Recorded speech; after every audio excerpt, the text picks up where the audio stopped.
No more. Yeah, I remember like being worried about Donnie's like talking and was like, oh my gosh, she's never gonna talk.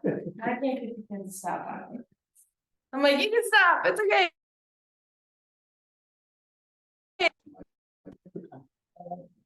Right. Take a little bit.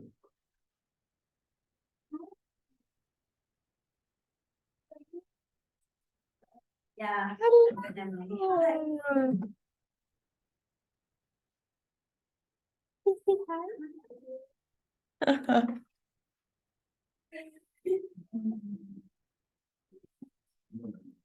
All right, yep, and then you should be good to, you'll just hit that link in the wherever. You know what I'm saying? Yeah, that Thursday's class breakdown. There. The other day, somebody's like, can you share the link? And I'm like, I wasn't very sure.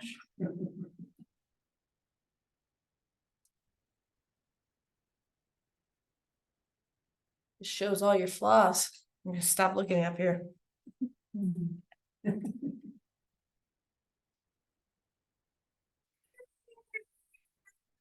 I know.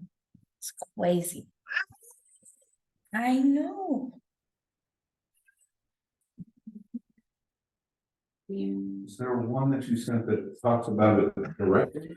And it's in here? I think this one. And that was a reminder, so I'll be further down. Mhm. I'm just sent it out by 8-ish.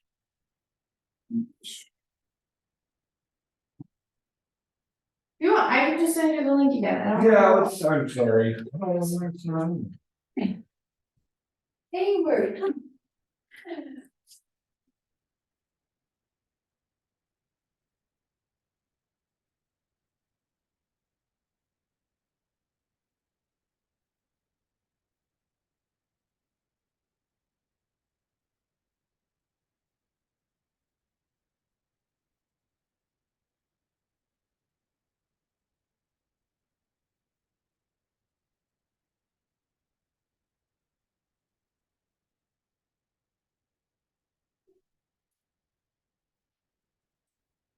Alright, I just forwarded you the email. Okay, thank you. You're welcome. And then TJ, this is Nicole to your right, and then Jenny to your left. Hi. Hi, how are you? Right. Good. Jenny, do you want me to introduce you as Jennifer or Jenny? Jenny's fine. Okay. I said it on the slides too. Just to like Perfect. clients and not to be. Every once in a while, I'll catch like, I wrote Jenny somewhere, and I'm like, okay, Jennifer, but then I'm like, is it Jenny? And it's like, I'm gonna just put Jennifer.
How are you guys doing today? Good? Oh, wow. Not as freezing cold as I thought it was gonna be today, so that's nice. I'm freezing. But like my dad, he like, it'll be a blizzard, he's wearing shorts, he's like, the cold's not even cold outside. I'm like, Dad, please. So that's what I've been hearing all day. He's like out on his walk, like, it's such a beautiful day. I'm probably like your dad. I was like, I probably shouldn't wear shorts because I'm presenting, but I could have. I don't actually think, I think he owns like one pair of pants and it's like for special occasions. Some graduating or like a wedding, other than that. 100% and all the time. Yeah, that's kind of like my brother. It's always athletic shorts. I'm like, you got nice shorts. Like, where's some nice shorts? I have a respect.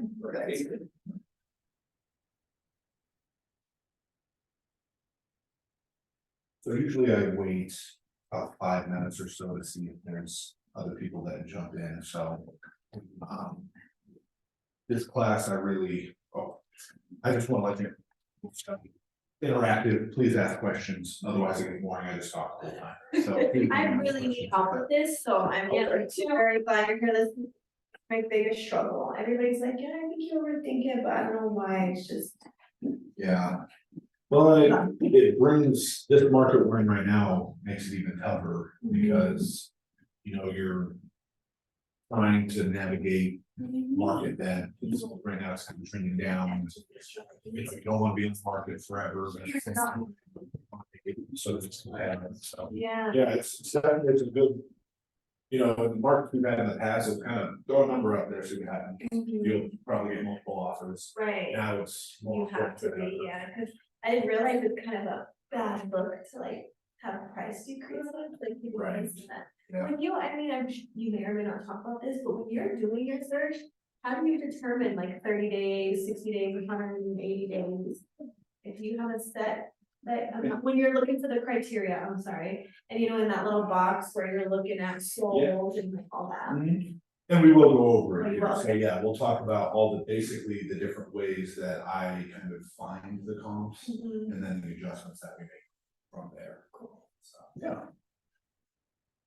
Yeah, because I feel like that's kind of a wide range. You'll hear some people that are like, well, right now in this market, I do 30, and some people are like, why do you like as far as 90? And some people are like, I have 180 days. I'm like, how do you know? Right, and that's what we'll talk about. It kind of depends. It depends on where you're at, the type of home, something that's going to be unique. You kind of search a lot wider. If it's something that's more, hey, there's a lot of this type of home in this development, then you shouldn't have to go back as far. So we'll talk about the different ways that you can find work with. Okay. So I like to go work for it. yeah. And this is working.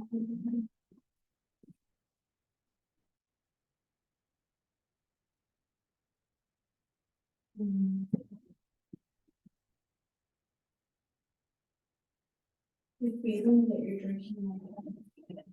Maybe that's why I have a nice coffee drinker. I don't know, like I'll be cold and I'll still go for nice coffee. You never get hot. Sometimes, yeah. If I'm at home and it's early in the morning, I'll drink a hot coffee, but like after that, something of it. Sometimes. I don't know, I'm pretty.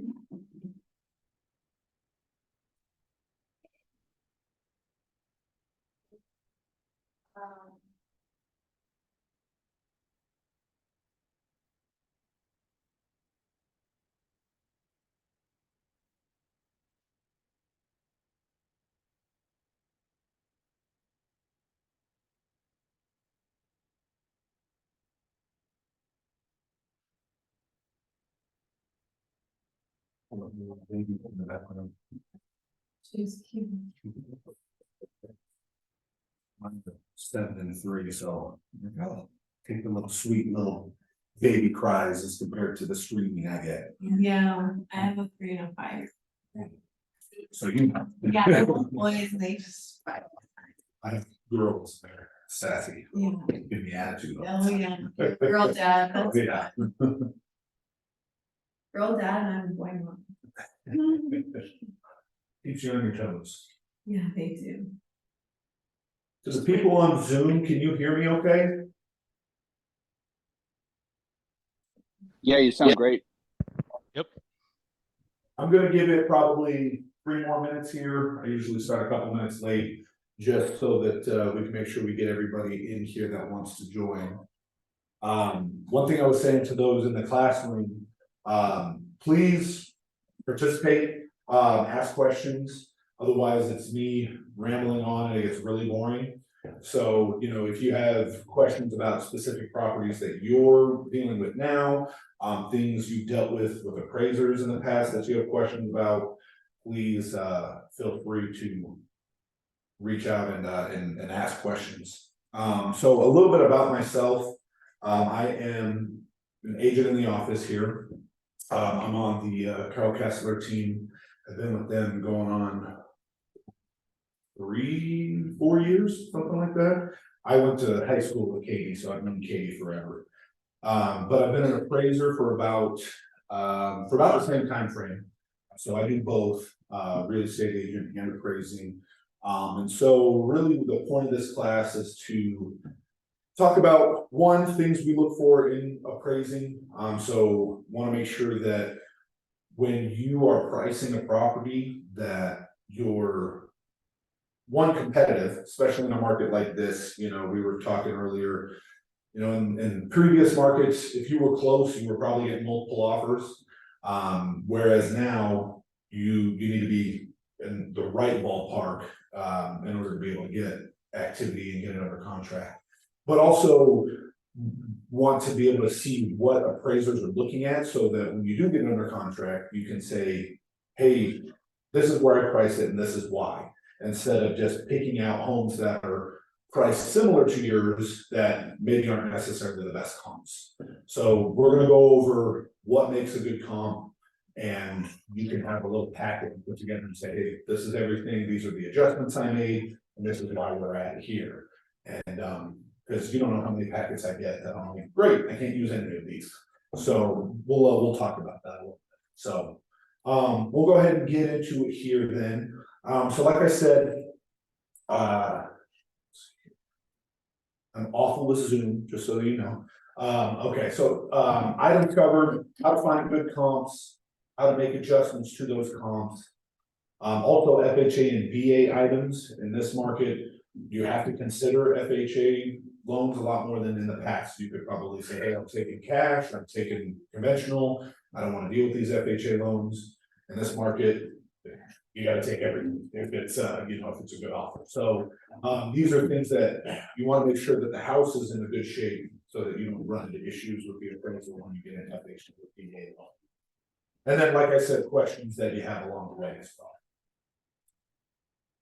So, and please, yeah, if you do have questions, stop me. You don't have to wait till you wonder anything like that. So getting right into it here. I do have a question. Oh, yes. I don't know if you know yet, but do you think the appraisal process is gonna be affected by the new commission that's gonna be coming out where sellers don't have to give a co-op anymore? Do you think that'll affect the pricing or anything like that?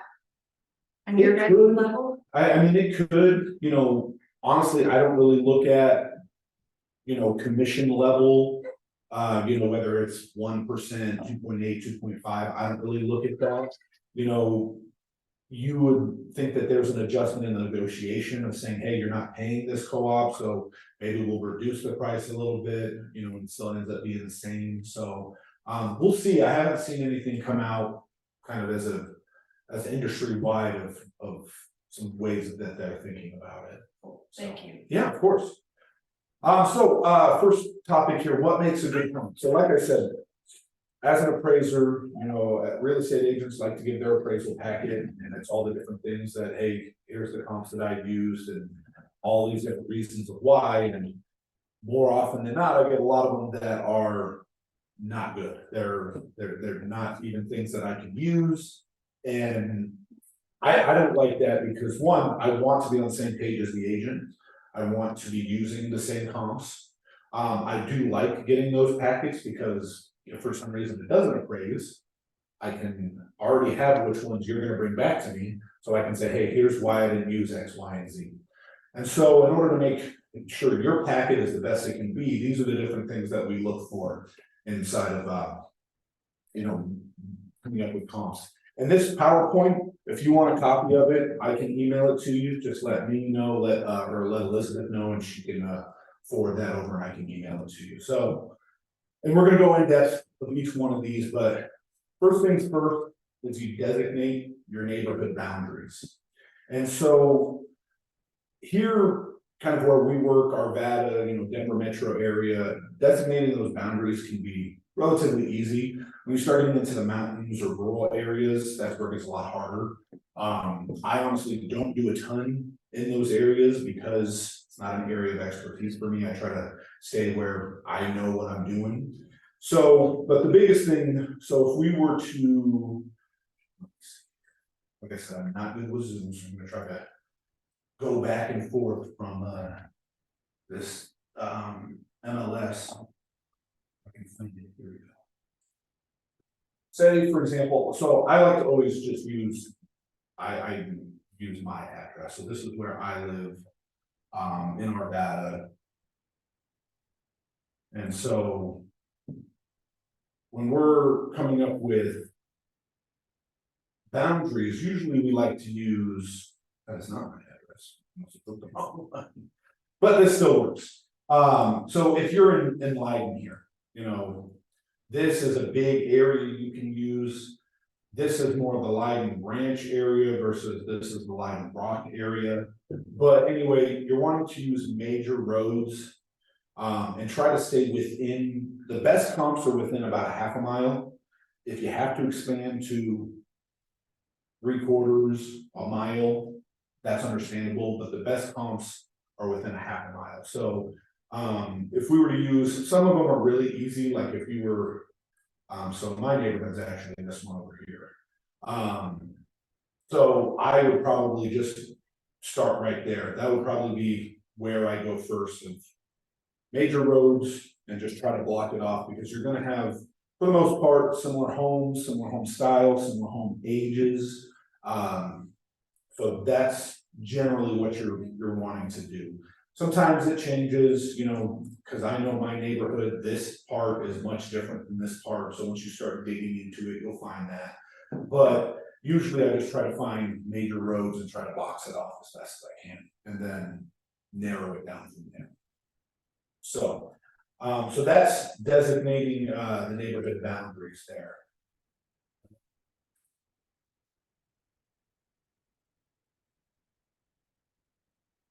All right, so once you do that, then you want to start filtering your home types that are similar to your listing, and we'll get into all these items here as well. So first and foremost, style. If you have a ranch home, you want to do your best to try to find ranch homes that are your comps. There's some buyers that don't have a preference, but there's some buyers that, hey, if I want a ranch, it's the only thing I'm looking at. And the MLS changed how they put in ranch. It used to be ranch, but now it's one level. And people would put houses that were ranches with a walkout basement as 2 levels. So you gotta be careful with that as well. So make sure, I'll tell you this, looking on the MLS, agents are liars. They put things in there that aren't true to try to make their house look better. And so make sure that you really dig into it, look at the pictures, even look at county records to make sure that if you're like, this looks like this kind of house, don't just take it for what it says. So the style there, you want to make sure, if it's multi-level, I use 2-story, tri-level, multi-level. I use all of those in the same search. If it has stairs, it has stairs. The only time that I make a distinction on that is when it's a bi-level. A bi-level is its own beast. Some people love them, some people hate them. So most of the time, if you have a bi-level, there's going to be other bi-levels in that same neighborhood. So you're able to find. The bi-level is when you walk in and you have to go up or down stairs right away. Yeah. So multi-level or like tri-levels where you have a main level and then there's one up and below it as well. But yeah, that bi-level is where The stairs are right when you walk in front. So, and like I said, there's some people that love it, some people that hate it. So that's why I kind of give it its own category there. So the way that you distinguish that here on the MLS is you make sure that you have just single family checked.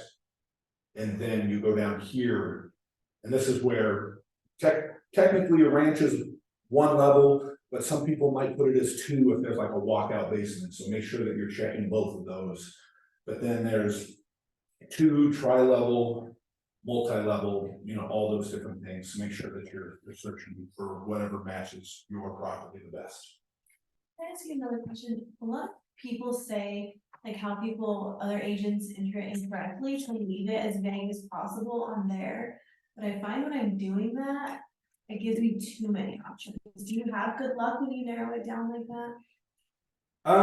I do, because, like, for example, so if I were to look at this area, you know, I've got 34 homes just in this little, you know, little area that I'm in here that I designated. Well, actually, still got that, so maybe not. Let's see, 23 in this area. So that's a decent amount, but if you get over, like, if you're looking in this neighborhood, I know for a fact this neighborhood, you know, you'll have here.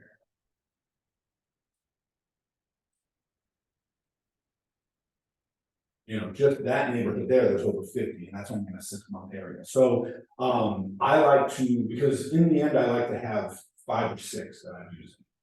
So I don't want, you know, I gotta really start to narrow it down from there. So this is kind of the first kind of steps that I take. So if I get, as an appraiser, I get an order and they say, hey, here's the property, these are the steps that I take. I get those neighborhood boundaries, I find out what type of home it is, and then go to these next things and start narrowing things down from there. Make sense? Okay. So making sure that you choose, you know, whatever this is here, the style of the home. And then, so the next part, any questions on style for people in Zoom land? No? Okay. So next part is going to be square footage. So this is another thing that people that give me packets, they don't look at the square footage, they just look at the price. And so they may give me something, you know, hey, this is around the same price, but it's twice the size. Well, that's not a good comp. What we try to stick to is something that's within 25% plus or minus the square footage of the subject property. So if your listing's 1,000 square feet, let's say it's 1,000 square foot range, we have a bunch of them here, then you need to be, you can use comps up to about 1,250 square feet and about 750 square feet. You can bump it up a little bit to 30%, but I try to stay within that 25%.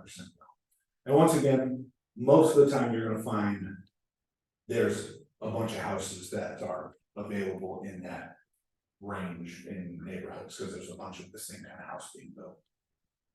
So the way that you separate that on the MLS, now we want to be just looking at above grade. Above grade means above ground, so not basement included. We're talking just above ground, okay? So this is where we come in. So like I said, just using, we'll use 2,000 square feet because that's too small for the neighborhood we have chosen. So we would do 1,500 to 2,500. That's kind of the range. And so that knocked out, you know, we had 50 some, now we have 40 some.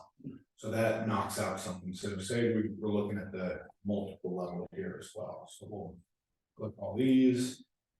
So we've gone from 50 some to 30 some just in those two different qualifiers right there.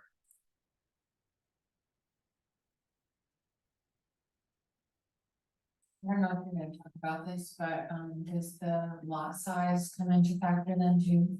We're gonna talk about that a little bit, and just, that matters more in rural and mountain areas usually. You know, your standard subdivision, if something's 11,000 square feet versus 7,000. You can make maybe a little bit of an adjustment, but it's everything that we talk about, and we'll get into it a little bit more. I have to be able to, it has to be definable. I have to be able to say, this home definitely sold for more because of this factor. And things like being the size of the home being bigger, more garage spaces, more updated, those are all things that are tangible. Whereas a lot size, maybe more of what's called like a buying preference. Because some buyers are gonna look at a huge lot and say, this is great, kids can run around everywhere, it'll be great, whereas other buyers are gonna look at it and say, I don't wanna take care of all that long. And so that's where it's not necessarily a benefit for every single buyer that's looking at that house. That makes sense? So any questions about the square footage, how to make those adjustments? One thing that I will say is if you have listings, if you have older homes, well, either you have older homes and or new builds, if you're walking through it and you're saying this square footage seems off, it might make sense to have it professionally measured. Reason being, old homes, especially you find a lot of them in Denver, even here in Old Town, people put additions on them that were never, sent to the county, weren't permitted, but they've been on there for 30 years. And so we can count that as living space if it's done a certain way, but you want to make sure that it's measured so you know exactly what it is. And then new builds, with all the new builds that are going on, what happens is a builder will say, okay, this is the model that was put on this lot, and they'll send it in. Well, builders have different additions that you can add. They can have areas that were open to the load that, they put a room there. They have a dining area in the back that was built out. So sometimes square footage can be off a little bit. I work a lot with Amanda and Nikki, Ian or A-N, how they pronounce their group. But I go a lot of, they do a bunch of stuff in Candelas. I go measure all kinds of properties for them because they had one that it was off by about 200 some odd square feet. And it almost blew up the entire deal. And so you want to make sure that the square footage is what county records is. And I, when you have it measured, they give you a sketch of it, you can confirm it. And that way you can say, hey, I know for a fact that this is what it is before going into negotiations. How much value is it like to We're gonna get into it, but I mean, it can be thousands of dollars. So, depending on the neighborhood. So, it's something that when I'm doing an appraisal and I find something that's smaller than what it said, I'm already thinking, I don't know if I'm gonna be able to get up to what their contract price is. Now, if it's bigger, then it's like, oh, well, this should be easier, should make it no problem. But, yeah, so it definitely, and we'll get into how the adjustments are made. It can make a difference of thousands of dollars. So, all right, let's see here. So the next thing we look at is condition. And in the appraising world, we use these terms of C1 through C5 talking about the different condition of a home. And so we'll go through it here briefly. C1, that's a brand new home, no one's ever lived in it, new construction. C2 is a complete remodel, so these houses that you've seen, everything is done. The flooring, the appliances, the cabinets, every single inch of it has been flipped. That's going to be a C2. So it's basically like a new home on the inside, but the outside is obviously still older. Even if they do, new siding and stuff like that, it's not a brand new build, so we'll call it a C2. It also can be a new build that maybe is only 2 or 3 years old. It's technically not brand new, but it's basically about that. C3 is going to be some updates, but some original features. So say the kitchen's completely remodeled, but none of the bathrooms are. Everything's in good working condition, they're just out of date. So some of the things have been updated, but not everything. We're going to call that a C3. That's what C3 and C4 are going to be the majority of what you see for sale. C4 is almost no updates, it's mostly original features, but everything's in good working condition. So grandma's house that's been living there for 50 years, she's kept great care of it, but it's super outdated. That's going to be a C4. And then a C5 is no updates, but also has deferred maintenance, and it's not really, you're not able to live in the house. So that's, walls, big holes in the walls, missing flooring, safety issues, things like that. That's going to be your C5 there. So with that, You wanna find basically. If your home you think is a C3, you wanna try to find homes that are also C3s. Generally, I say that you wanna stay within one level. So if you have a C3, you can use homes that are a C2 and a C4, but I wouldn't use C1s or C5s. All right, if you have a C4, I would say you could use a C3. I would never really use a C5, honestly, because those are homes that really shouldn't even be on the market. They should be sold to investors off market. You know, the value of what they're sold for is really tough because there's so much work that needs to be done. So if you're a C4, I would say you can use a C3 and other C4s, but I definitely wouldn't go to C5. Just like C1, you can use some C2s, but you want to stay mostly with new builds. Same thing, C2, I would kind of stick more towards C3s because new builds have different pricing models that change all the time. And, you know, they have different features and, you know, you can have the same exact house in a new build and one be $50,000 more because they updated the cabinets and updated the flooring and all that stuff like that. So generally, you know, try to stay within about one, but you know, some of them you might really only want to stay to the category right above or below it. Any questions about condition? And I can give you a typical while we have MLS up here. Let me see if I can find one or two to give it.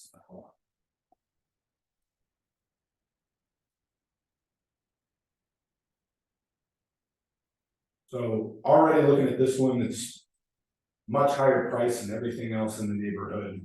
This one's on a lake, so that's why it's gonna be. It's a little bit higher price, but looking through here, so you know, it has some updates in the kitchen. It's not, you know, brand new, but it's definitely newer. You can see why this one went for so much more. So this one, just looking at the finishes here, it's newer, it's updated, but it's not brand new, so it can't, I wouldn't say it's a C2, I would say that's a C3 right there. So it has updates, but it's not brand new. So we're basically, like, we just have to know, looking at these C1, C2, like, we have to just recognize just from seeing it, Correct. where we would put this. Yes, and I just saw somebody wrote in the group chat, I'm sorry, once again, bad at Zoom, I missed all the chat. There is no way to sort for these, the C thing that's an appraiser thing only. You just have to say, okay, I've done my other ways of breaking down my neighborhood, the size, the style. Now I need to go through and look at all of these, each picture, and as you saw, I go through really quick because I know what exactly what I'm looking for. But then you're able to say, okay, this one's C3, this one's C4, this one's a tweener, might be in between. So you have to go through and look at the pictures for all. So, and then just probably thinking, you know, this is a less expensive one. So if we look through here, you know, nice, well taken care of home, but you know, old cabinets, old countertops, old appliances. So this is going to be your standard C4. Yeah, so not really any updates at all. So once again, depending on what you think your property is, you want to try to find others that are similar. Any other questions about condition? All right, so next would be car spots. Do we factor cleanliness? Cleanliness, yes and no. I mean, you kind of have to look through it. The similar thing to ask is just about style. Like that updated house, it's not necessarily a style. I would like, but you look at it and say, okay, this is updated. Whether it's your style or it's not, that's not for us to choose. It's just whether you can see, are they newer cabinets, are they newer countertops, newer flooring? Not whether you like them or not, but you have to recognize those other things. So I would say the same thing with cleanliness. I mean, usually the cleanliness, if got clothes and trash everywhere, you're looking at a C4, C5 in that situation anyway. So that's what I guess, how I would classify the cleanliness thing. I do have one more question. Yeah. I think Nicole, you might have actually been with me in this house, but it looked like it was a flip and it looked like everything was really redone well, except for I noticed the kitchen cabinets were not new. I just thought they were kind of poorly painted. It was that corner house that I brought my friend. Do you Oh, remember? yeah. Yeah, so I don't know, like everything else looked great, except for I was like, why didn't you replace the cabinets? Because the paint just didn't Sure. look that good, so. Yeah, and that's where you kind of make, and we'll talk about how much adjustment you make for each category. And that's where maybe you do kind of like a halfway, it's like a tweener between two of the categories. But sometimes the thing that can be hard is, as an appraiser, I can only see, I'm not going to every one of these houses that are comps. There's no way I could, people live in them, I can't go into their house, so I'm only going off the pictures. And pictures nowadays are super deceiving.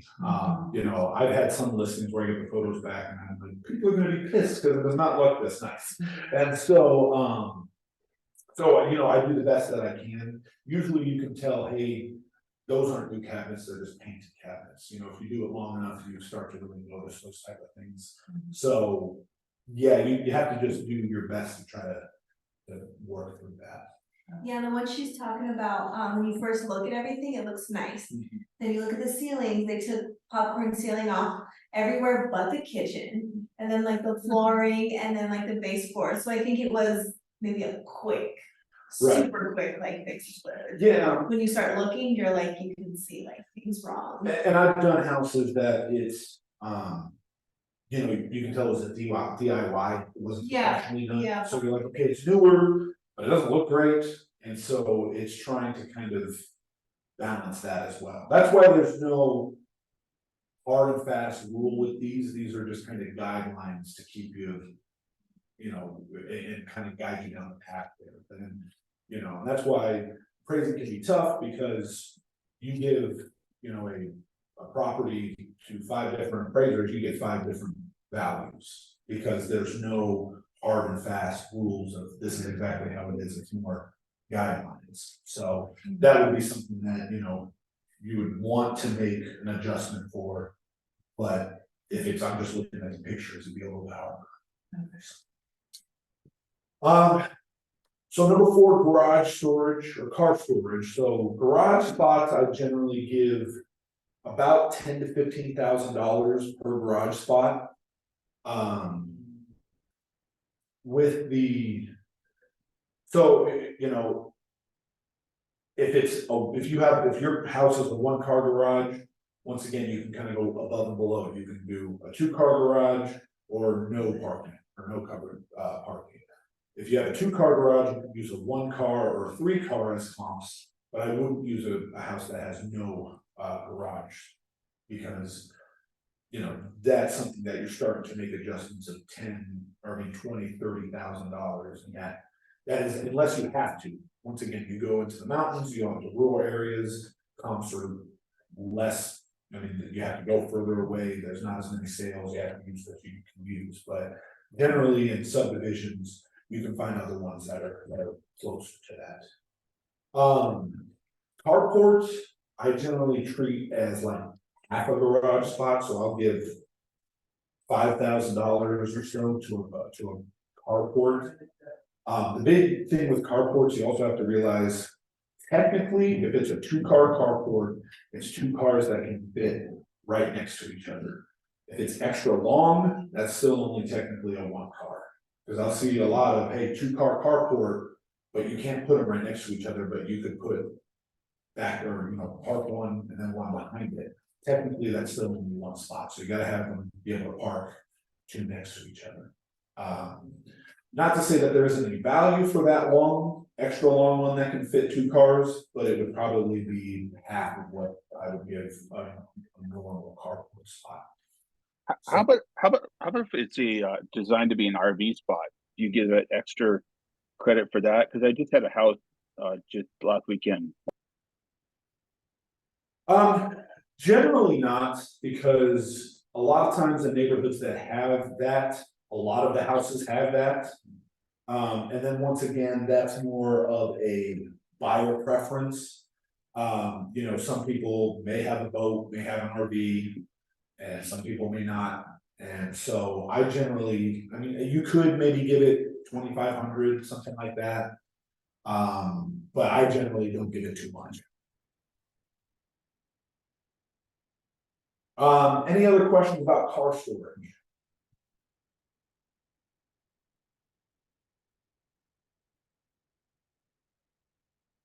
All right, so this is, so next is basement. So if your property has a basement, you want to try to find other homes that have a basement. If it has a finished basement, you want to make sure that you're trying to find homes that have finished basements. Once again, kind of that one level away, if you have an unfinished basement, then you probably could use some that don't have basements if there's absolutely no, you know, no other homes to choose from. But you'd rather find more unfinished basements versus finished basements. Walkout basements versus garden level versus interior access. If you have a walkout, if your property that you're trying to find a price for has a walkout, you have to find another walkout because they can vary on price. A standard rule is I do about probably 15 to 20 an adjustment, but you get to some of these higher end homes, a walkout can be worth 50, 60, 100,000. Kind of just depends on what you're seeing in the neighborhood. So that's why we want to try to find one, at least one that has a walkout basement. What is the walkout? So a walkout basement is, you're able to leave the property, go outside from the basement. So now they have walk out basements and they have walk up basements where they have like an exterior door. Those to me aren't the same. I mean, if it's a walkout, you have a lot more light that comes into the basement there, and you're able to just walk out of it, whereas a walk up basement you usually see like older homes that just have exterior access to the basement. So the biggest thing is making sure that if you have a walkout basement, you have other comps that have it as well. And what is the garden level? Garden level is where it's almost like a walkout, but there's no door. So there's huge windows, you know, you can see out there, but you technically can't go out of the basement unless you go back up the stairs and out either the front or back door. So talking about views and locations, I get questions all the time of, okay, hey, I'm on a golf course, right? Mountain views, you know, how much is that worth? It's hard to say. You need to find comps that have that as well, but there's no hard and fast, hey, you know, a mountain views is worth $20,000 or something like that. Mountain views are really tough because once again, realtors are liars. Every single house in Colorado, almost all of them have mountain views at some point. You know, if you stick your head out of an upstairs bathroom, you probably can see the mountains. That doesn't mean it's a mountain view.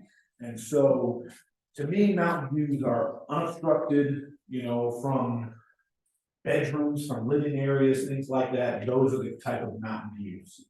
So making sure that if your home has a mountain view, you find something that has something similar as well. Golf course views, once again, try to find things that are on the golf course. Obviously, you can't have the same exact view because you're not on the same hole, but get as close as you can. Some golf courses, being on the golf course is a plus, but some of them I don't make adjustments to because, you know, for example, here in Nevada, if you live on Lake Arbor Golf Course, that's not a high-end golf course. You're gonna have a lot of people hitting balls all over the place and your house is gonna get hit by golf balls. So it might be a detriment living on the golf course if you live in those kinds of things. So it's not necessarily always, hey, it's a golf course, it's worth this much money. Once again, we're gonna get into how you figure out how much it is worth, but the biggest thing is you need to find other things that have similar views to it. My uncle lived on that one Lake Arbor? like 20 some years ago, yeah, and there were Okay. always golf balls like right there, like sometimes cars would get hit. Oh, yeah. So totally that happens for sure. Yeah, my mom lives in that neighborhood. She doesn't live on the golf course, but yeah, I've played that course and you'll see just houses Yeah, he lined backs with up golf right balls, there, yeah. yeah. So. I had fun picking him up, I'm sure he didn't live there. Right, Yeah. Yeah, so then also, so mountain views and golf course views are gonna be, pros. But negative locations you need to take into consideration as well. If you're on a busy street, your house is right on Wadsworth. If you have a house out in Commerce City and there's a huge industrial park right across the street, those are things that you have to take into consideration as well. So once again, you just wanna have things that are on that same busy street or a similar busy street, that are near those same industrial parks or something similar to. Any questions about the view location aspect of it? Okay. So, the final thing here we look at is time frame. So your time frame here, the most desirable is within 3 months. We consider as appraisers, unless the market's rapidly increasing or declining, we consider 3 months to be about the same market. So we don't make any adjustments for the time frame within 3 months. Now, back in 2021, in the spring, when things were, the same house would sell for 50 grand more the next week. We had to make adjustments like that, but generally, within 3 months, we're not making any type of adjustments. So if you can find 3 months, that's the best. Next best is 6 months. And then if you still can't find what you're looking for, you can go out 6 to 12 months. But you'll have to make adjustments most likely. And yeah, you better have a pretty good reason why it's not, you weren't able to find something else. In So this market right now, what would you do? I'm still doing, it's more probably 6 months because things have slowed down a lot in the last 3 months. There's not as many sales, but you would go back to 6 months and then you'd make an adjustment from there, and I'll show you how to make those adjustments. Any questions? And then just so that for those of you that maybe don't have a lot of experience with the MLS, how you change that is in the criteria here. You come over here to closed, and so 180 is half, so it's 6 months, and then so if you want to go a full year, you do 365. If you only want to look in the last 3 months, 90. So those are days, just so that you're aware. All right, so we'll leave it at that.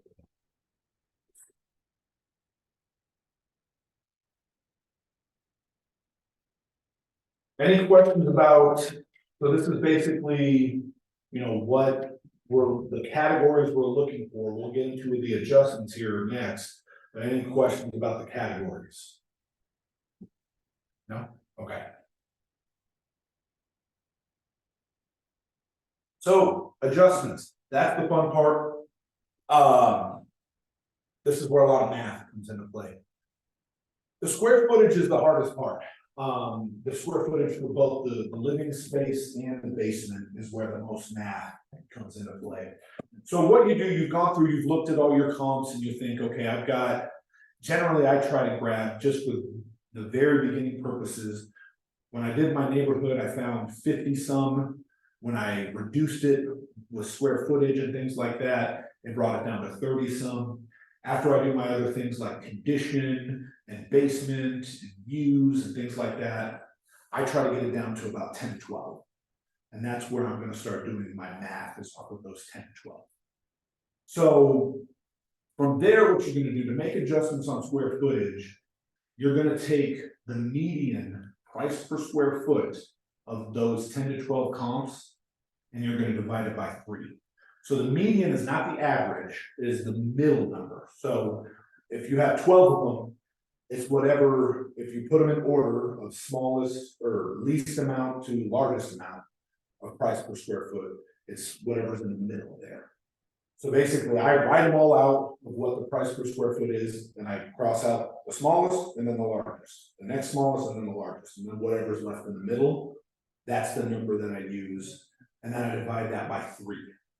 And that's the adjustment that we make. So for example, if the price per square foot, the median is $300 per square foot is the median price per square foot of all the comps that I took. I divide it by 3, and that gets you 100. So what I'm going to do from there is any house that's more or less, that's bigger or smaller, I'm gonna take that number. So if my house, like I said, say, the house is 2,000 square feet. And the comp that I'm using is 1,700 square feet. So that's a 300 square foot difference. I'll take that 300 square feet times that $100 of the adjustment of the price per square foot that I'm making. And that comes out to $30,000. So that extra 300 square feet that my house has compared to the smaller house is worth $30,000. So, and then, so you do that for each one of your comps that you have. Wait, And so you times 100. No, and so this 100, so I don't make adjustments for anything that's, so if mine's 2,000 square feet and there's a house that's 1,950, I'm not gonna make an adjustment there, that's close. Oh, So if it's over 100 square feet, then we start to make those adjustments. okay. All right, this is where I lose a lot of people, and so because it's hard to explain, once you write it down and you kind of do walk through it. It's really not that hard, but it kind of like you lose people here. Can you say it one more time, that equation you do for the 250 square feet? Yeah, so for example, After you get the median. so we find the median, we divide it by 3. So in the example I used, the median was $300 per square foot. All right, now this is above grade square foot. So once again, you're looking at the MLS and you're going through and you're writing down your numbers. You want to make sure that you're looking at the right number. For example, this one, we want the price per square foot above grade. So this one's 252. Okay, don't look at the price per finished or the total price per square foot. We want the above grade. All right, so say, once again, we go through the median's 300. All right, so we'll divide it by 3 and we get 100. So every house, I'm making an adjustment now of $100 square foot. And so now, if mine's 2,000 and my comp is 1,700, that's a difference of 300 square feet. So 300 times 100 makes 30,000. Now, if it was 2,300 square feet, so it was bigger, well, now I would say my house is worth 30,000 less than that house. So you have to look at it. So you're going to either add money to the smaller one, or you're going to subtract it off of the larger one. Does that make sense? Okay. Does that make sense to the people on Zoom? Okay, cool. And if you're going through this and you're like, TJ was saying something, but he's confusing, just give me a call. I'll put my phone number at the end of this so that you guys can give me a call if you have questions. So the next one, so we talked about condition. We're gonna make roughly a 3 to 5% per level adjustment. Generally, I do about 5%. The 3 is what I do when we talked about kind of those tweeners that could maybe be a C3 or C4, it's kind of in the middle. Then I'll just do 3% or 2.5%, kind of something like that. So a house that's a C3. So if your house is a C3 and the house that you're comparing it to is a C4, you're going to take the sale price, the price that they sold at, multiply it by 0.05, and it's going to tell you, okay, it's whatever that comes out to. That's how much more your house is worth than the house that is of inferior condition. Does that make sense? You're looking at me confused. I just, Let me put it in, I'll put it in, so yeah, if the house that is a C4 is sold for 300,000. All right, so we'll multiply that by 5%, that comes out to 15,000. So just based on condition alone, our house is worth $15,000 more than that other house because it's because of the condition. Now, this is where you really start to see the more expensive of a home, you're gonna see those bigger adjustments. So if you're at $1 million, 5% of $1 million is a lot more than 5% of $500,000. But generally, because of either their size or the quality of the updates, it starts to even out a little bit from there. So if you have a C4 and your comp's a C2, then you're gonna use 10% because it's 2 levels. So that's why we said 3 to 5% per level. That make sense? Clear as mud? Clear as mud. Yeah. All right, once again, if you're doing this and you have questions, you feel free to reach out. Garage storage, we talked about a little bit, this slide shows a little older. I've kind of gone up a little bit just with what I've seen in the market. So like I said, 10 to 15,000 per garage spot, about 5,000 for carport spot. Also, if you have a 3-car garage, but one of them's a tandem, whereas you have to park behind it, it's not 3 across, it's 2 and then 1 in the back. I give that extra spot 5,000. So because it's worth something, but it's not worth as much as a car that, a spot that you can just drive right next to. So the basement is the next hardest spot because it involves math. So now we're taking that number that we did, the square footage adjustment. So in our example, it was 100. Now we're going to divide it by 4. So that comes out to, in this example, 25. So what we're going to do is we use that amount for differences in both the total basement square footage and finished square footage. So for example, we say it's $25 a square foot is what the basement is worth, basement square footage. So say our basement has 1,000 square feet and our comps has 750 square feet. Well, that's 250 square feet times 25. That extra 250 square feet is worth $6,250 because we took 250 times the 25. But now we're also going to look at, of that portion, how much of it is finished. So if say of our 1,000 square foot, we're fully finished, have 1,000 square foot finished, and that 750 is also fully finished, but it's still at 750. We'll do the same math and we add it together. So we figure out what just the basement area square footage is worth, and then we figured out the finished portion, and then we add those together. So technically, we would take 6,250, multiply that by 2, because we're saying there's 250 extra square feet, just pure square feet in the basement, but there's also an extra 250 square feet that's finished. That is worth an extra $12,500. So you basically have to do 2 math problems and then add them together, or subtract them, depending on where it comes. Does that make sense?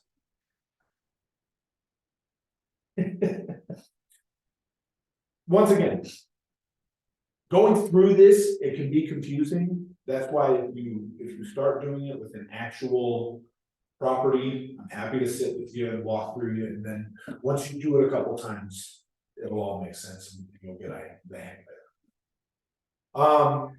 Walkout basements generally worth $10,000 to $15,000. I would bump that up, maybe probably closer to 15 or 20. The best way to find out is just to have other comps that have walkout basements to compare. So what you do is you basically make all your other adjustments on square footage and basement and condition and all these other things. And then you see, okay, this walkout basement versus this one that isn't a walkout basement is worth $25,000. It's selling for $25,000 more. That walkout basement must be worth $25,000. So that's with all of these. So whether it's the walkout basements, those views or locations, you basically make all the other adjustments that are quantifiable, like square footage and condition and things like that. And whatever difference is left over, that's what we're assuming that view or that walkout basement is worth. Does that make sense? Yes? No? Okay. Yeah, so it's, you just kind of save that one for last, and then you'll see, you know, okay, all of these, all of these kind of come to the same spot, except for this one that has the lockout. It's coming in 25,000 more, okay, then we must assume that that walkout basis is worth 25, or it could be worth 15. That's why I generally say 15 to 20, but it can, I've done some on the ranch that they're worth $50,000, $60,000 having walkout. So it just depends on the neighborhood. All right, and then one of the last things of adjustments here is the time adjustment. And I'm going to show you basically on the MLS how you can do this. It's really easy, but not a lot of agents know about it. So what we want to do first and foremost, we have everything. We have our square footage adjustments here. We have our, the type of home we're looking at. What we want to do is we want to go and have this be a full year. We want to make sure we have everything for a full year. All right, so then we'll come over to the results. And then we want to check everything that comes through as a result. Okay, so once we do that, we go to print. And we want to run what's called this 1004 MC. This is, you want to do, you do the summary. The detail just talks about every single property that that's in there, but the chart that we want is in here. So we'll just run this 1004 MC. And what this does is it breaks down into 3 different categories. The prior 7 to 12 months, 4 to 6 months, and the current date to the last 3 months of, and there's basically 2 different numbers we want to look at here. Is how many homes have sold, and then the median comparable closed price. All right, so this is what shows us whether we're in an increasing or a decreasing market. So what I do is I basically divide these numbers from here to here. So we'll take, 587, 500 divided by 600,000, it's out to about 2%. So it's gone down 2% over the past year. That, at 2%, I'm not making much of an adjustment. You could, but you may or may not. So the homes that are similar to ours in square footage and style, we say that they've gone down 2% over the past year. And we also say it's, and the thing that supports that is if you look at this, for 6 months, there was 23 sales. If you combine these 2 numbers, there have been 27 in the past, in the previous. So this is the most recent 6 months. This is the 6 months prior to that. So it seems pretty stable. So I'll take these numbers, but then I'll also compare them to, I'll go back and I'll remove all of the things that were narrowing it down. So I'm going to look at every single property size, every single property type, and run the same report, and then kind of compare the 2. So if we do that, so now instead of looking at 60, we have 105 properties that we're looking at. So the more properties that we have to look at, the better indication of what the market is really doing. So we'll run the same report.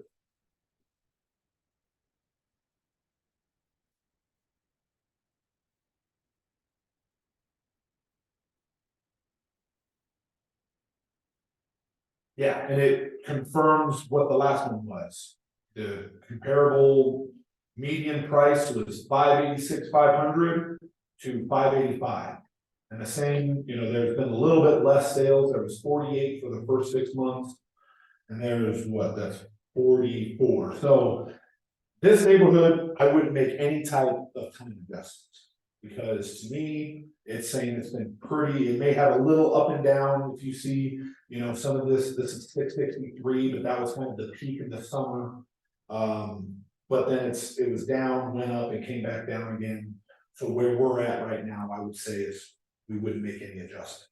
Now, if there was, so say for example, this number was 685 as compared to 585.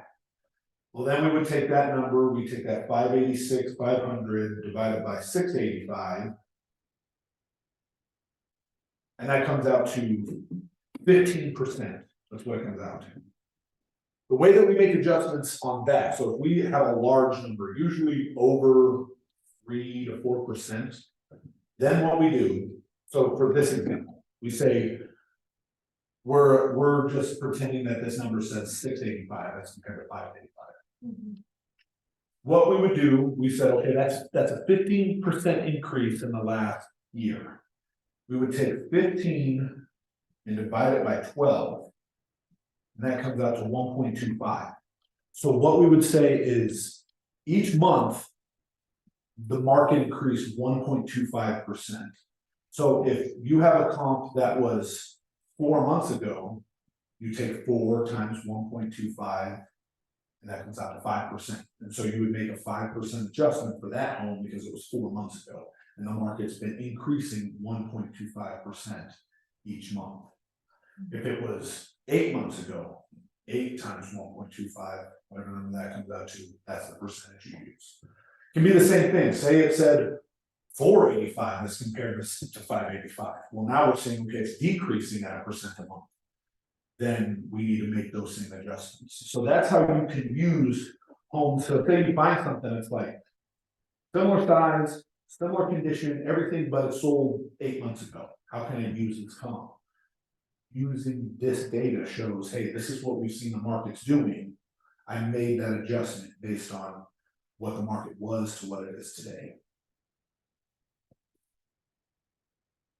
What questions do we have from there? Show me again where you pulled this up. Yep. So it's going to be, you just go, you highlight all of them. So you go back through and you make sure all of them are highlighted. You go to print.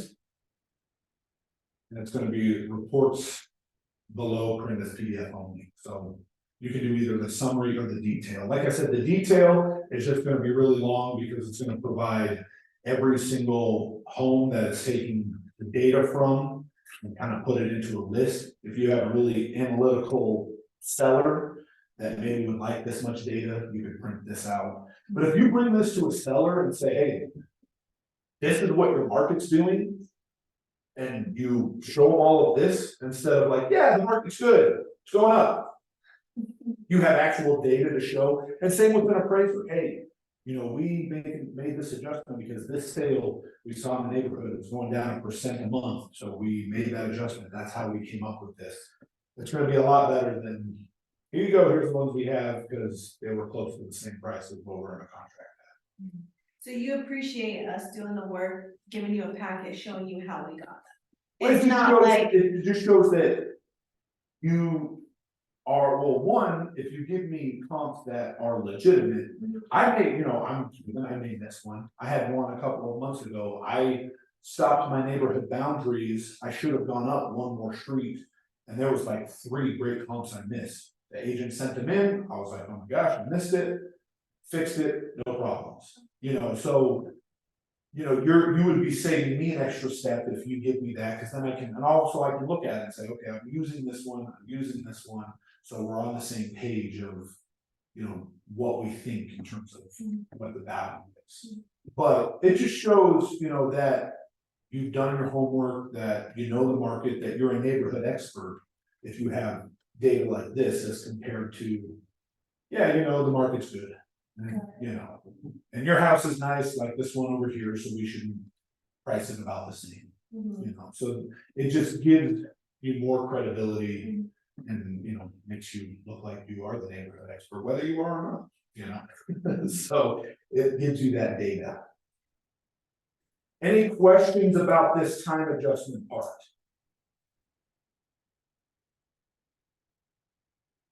You're a really good teacher. Nobody has questions. All right, so I know we're at the end of our time here. Last couple things I wanted to talk about is these FHA and VA items. So basically, if you were going to say on the MLS that our home can take an FHA and VA loan, your home has to not have any of these items, because if I go out as an appraiser and your home has these items, I'm going to put the appraisal through as what's called subject to, and what that means is subject to you fixing these things. And then I gotta go back out to make sure that you did do this, because a lot of these things are health and safety issues. And so if you have this, even before going to market, fix these issues, because you're gonna save time and you're gonna save money. Because if I've gotta go back out, well, I'm busy, I may not be able to get back out there as soon as you'd like. Might have to push back closing, but also if I'm going back out, I'm not going back out for free. So someone's paying me to go back out and do this again. So whether it's the seller, most likely it's the buyer. The buyer's not gonna like having to pay an extra $150, $200 for stuff that should have been taken care of beforehand. So if your home has peeling paint, mainly on the exterior, if there's exposed wood, that can cause the wood to rot, which once again is a health and safety issue. You know, put a new coat of paint on there. If it's, even if it's the deck, we get that so much where there's peeling paint on the deck. And they consider that as part of the structure. You have to repaint, and you don't have to repaint the whole thing. So a lot of people go through and just kind of touch up, and that's fine. You just can't have exposed wood. Broken windows, obviously, safety issue. Missing handrails on stairs, I see it all the time, especially going into the basement. A lot of people remove them because they move furniture down, don't ever put them back up. That's a safety issue. Make sure that the handrail's on there. Just safety rails in general, like of decks in areas where there's a large drop off. If it's more than 30 inches of a drop off, there needs to be a railing. If there isn't, you're gonna have to build one, and your client's not gonna be happy that they're gonna have to spend time and money building a railing. But if you talk to them about these things prior to, and say, hey, if we're gonna take an FHA loan, these are things that could come up. That way they're aware of it and they can work on fixing the issue before you can go to market. I didn't know that. Yeah, that's one that a lot of people don't know. Big one, missing smoke and carbon monoxide detectors. They need to be within a couple of feet of the bedrooms for those carbon monoxide detectors. Newer homes are having them put in every single room. They don't necessarily need that. If you have it in the hallway, you'll be good, but you need one on each level. So if there's a finished basement, they need to be down there as well, along with working smoke detectors. Those are the dumbest ones to come back to spend $200 because I need to go put up a smoke detector. If your home is vacant, make sure that the utilities are turned on. For an FHA and VA loan, when they do the appraisal, we have to go through, we have to confirm that all of the faucets are working, that the furnace works. So we go in, we turn on the furnace right when we get there. We take pictures of running water through every faucet to make sure it's working. So don't have the water turned off. Even if it's in the winter time, you turn it off, great. Just make sure you turn it on before the appraiser comes back. And then, like I said, just health and safety issues. There's a full list. If you Google FHA handbook, you can find the handbook, and there's a full list of all the different things. These are just the ones I find the most that usually cause issues. Any questions about these type of items?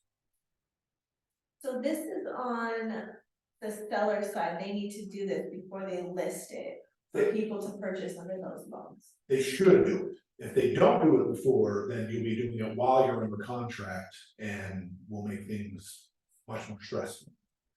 You know, if you do it beforehand, then yeah, we can take any type of loan, appraiser comes out, no issues.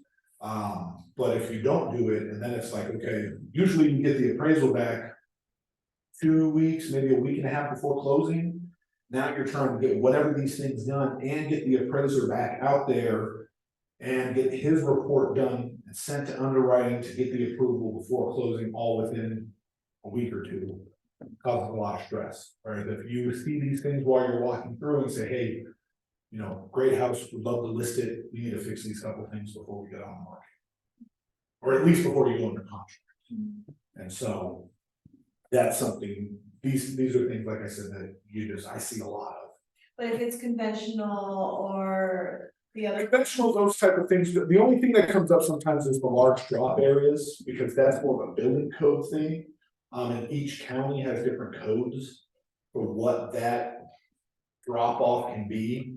And a lot of times as an appraiser, if it's conventional loan and there are things that look like health and safety issues, I'll take a picture of it and I'll say, I just wanna let you guys know, that's up to you. And some lenders will say, oh yeah, we gotta fix that. Or they'll say, no, you're okay, it's conventional loan, we don't care. But because these FHA and VA, they're government loans, those are the ones that they have to make sure that whoever's buying it, there's no health and safety issues. Which is also kind of a catch-22 sometimes, because usually people using FHA are lower price points and homes that need work. And so sometimes you run into issues like that, but if your seller has the means to fix these things, I would do it beforehand. You know, and even if it's, hey, my contractor can fix these things and get paid at closing, so you don't have to come out of pocket with anything. You know, there's lots of contractors that do that too. And as a buyer, if I was coming with a client that we saw on the thing that they accept DHA and VA loans, and we go in and we see these things, can we ask them to like fix it? Yeah, I mean, it would be something that I would bring up to the listing agent right away, like, hey, we're FHA, you know, if you take our offer, great, we're excited, these are things that I'm pretty sure are gonna come up on the appraisal. You know, so I would ask for them during the inspection. So that if they're not gonna, it just gives you more time. You know, hey, we need this handrail, Yeah. please put that in. You know, the smoke and carbon monoxide, that happens all the time in conventional loans. I've had closings where they're like, here you go, at closing, they just give like 2 of them, like, okay, I guess we'll install these ourselves. But you know, if it's FHA and VA, that doesn't work.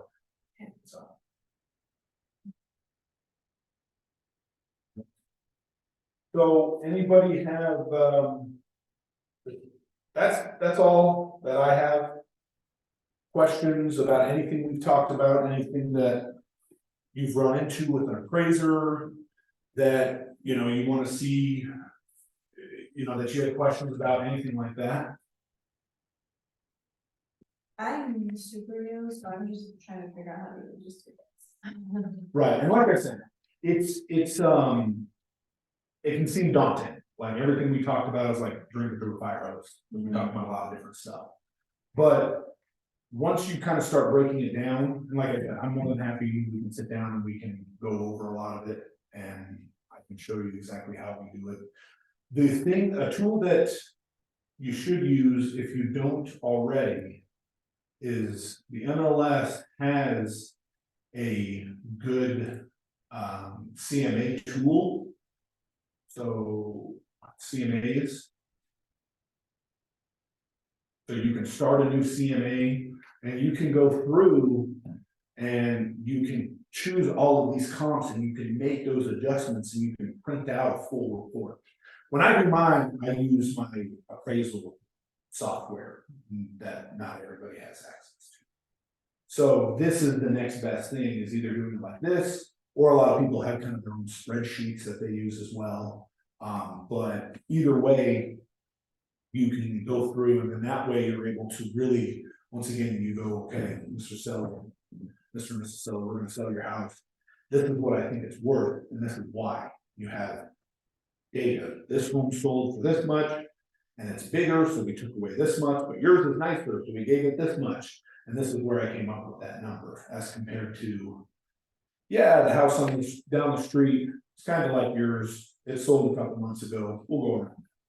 You know, so that the more prepared, the more data you have, you know, it backs up what you're talking about and just makes you look more credible. Yeah. Anybody else in Zoom land? I got a quick, yeah, so how would you go over pools? Pools? Yes, Is sir. that, you said pools? Pools suck. Cause like nobody has them. Once it would be the same thing, like, you know, the golf course view or the mountain view. You need to find one nearby that has a pool, and then you do all of your other adjustments and see if it's worth something. And that's the thing that's tough, is because people that have pools, they wanna tell you how much money they spent on putting it in and all the features it has, and this costs this much, and this, and we put in a new heater and all, you know, salt water. And it's like, that's great, but do I even make an adjustment? Some buyers are gonna see a pool and say, I don't want this house at all. I've got little kids, I don't wanna deal with that, you know, whatever it is. So pools are tough, but the best way to do it is just find another home that has a pool. And that's really the best thing that you can do. And don't try to, okay, this is what the home is worth.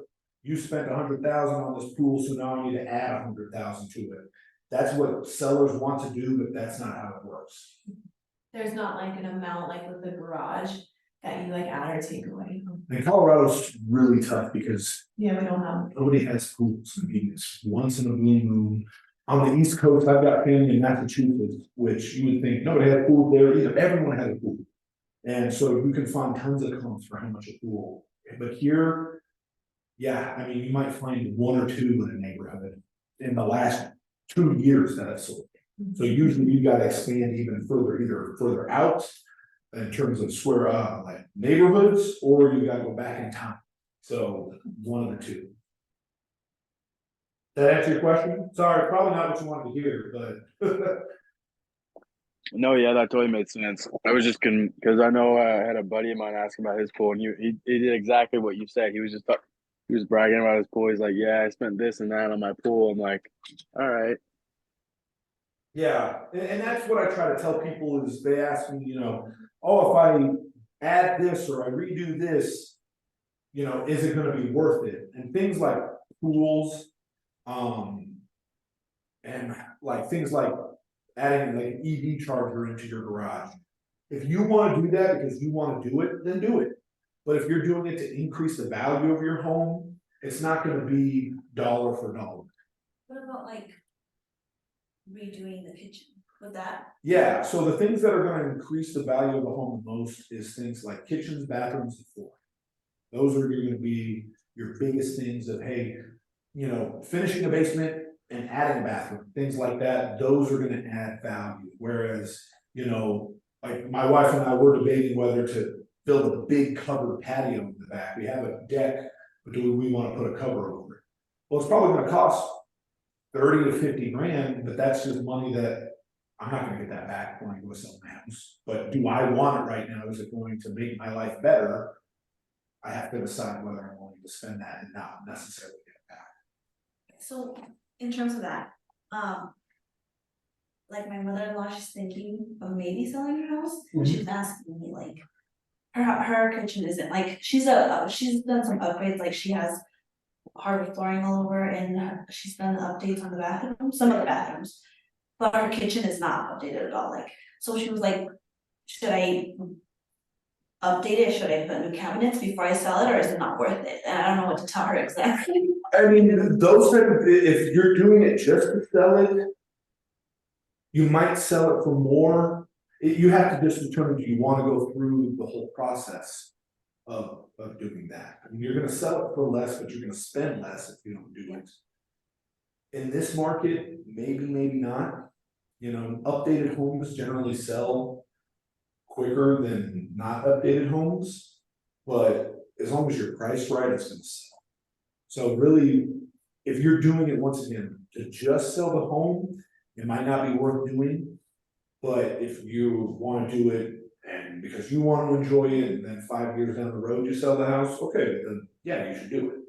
But, you know, if you're doing it just for resale, well, you have to decide, you wanna live in a construction zone for 2-3 months just to sell the house. Well, the thing is like, she's like, if I spend however much, if I spend, 15,000 or whatever, I don't know how much it is, am I gonna get that back?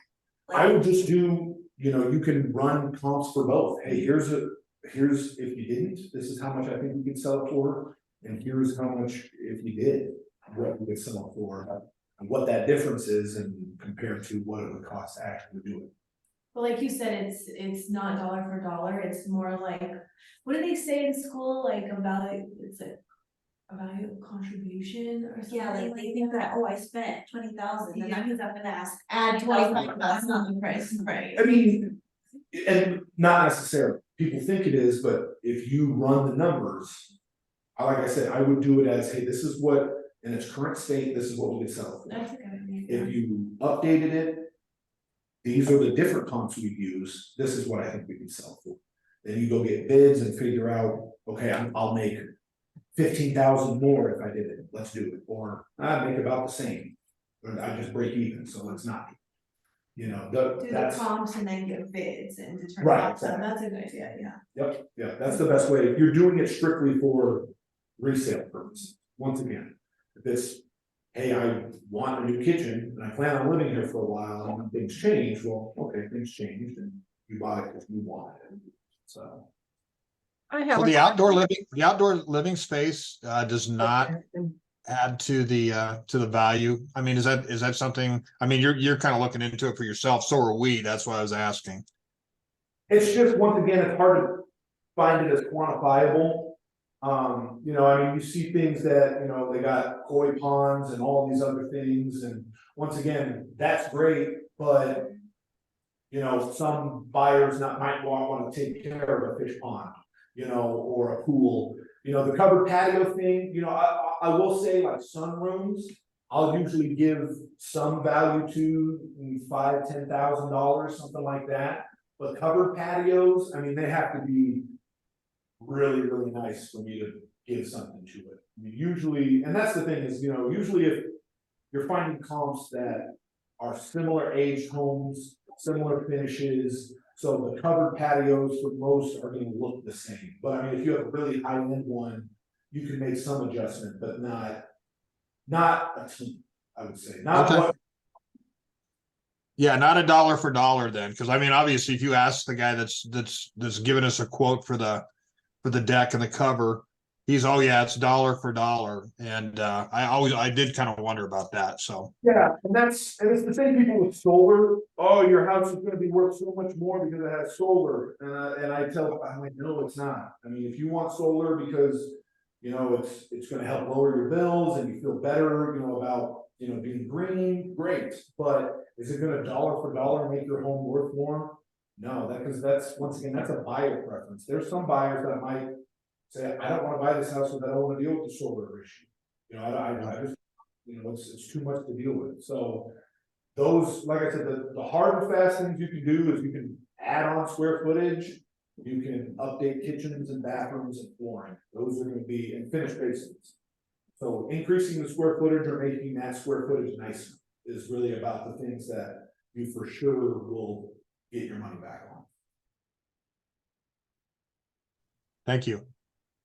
Any other questions? All right, well, if there are, oh, I saw, see, I don't look at the chat. Yeah, so, yeah, pool concept would be easier in Vegas, and hot tubs too, hot tubs are tough, because is that personal property, are they leaving it there, if you've ever tried to move a hot tub, it's a pain in the ass, and most people just wanna leave it there.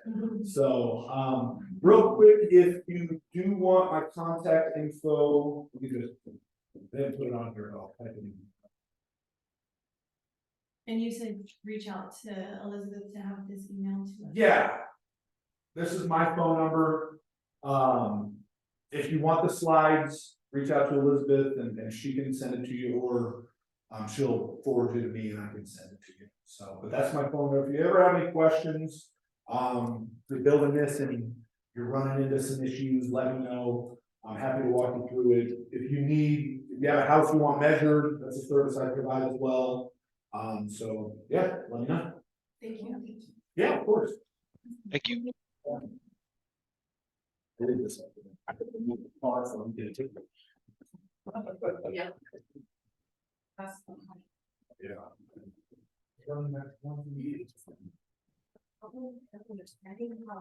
you always say that, don't touch the comp, that's the other ones that, you know, how they're like if you Like you're supposed to.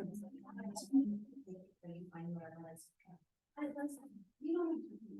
Like the adjustments, like. Yeah, like How that your comps have this, and you either add or subtract Yeah, on to your the, property. to your, yeah, that's what I'm kind of. You know, like. I thought it was you don't touch the comp. Not the comp, yours. So Okay, like if you have a unfinished basement and theirs is finished, your comp, then you take away from their theirs price, yeah. to try to make it the same. Yeah, or Okay. different, because like if you would have to take away, cause if, you know, the comps that you're comparing it to have finished basement, you would have to take away that price of the finished basement For it to be. for your property, yeah. That's why he said like try and do 5 or 6, that way you can like kind of average out, that way you're not just going with one that does, cause then maybe you'll find another. Yeah, I know.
Right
now.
I didn't have that.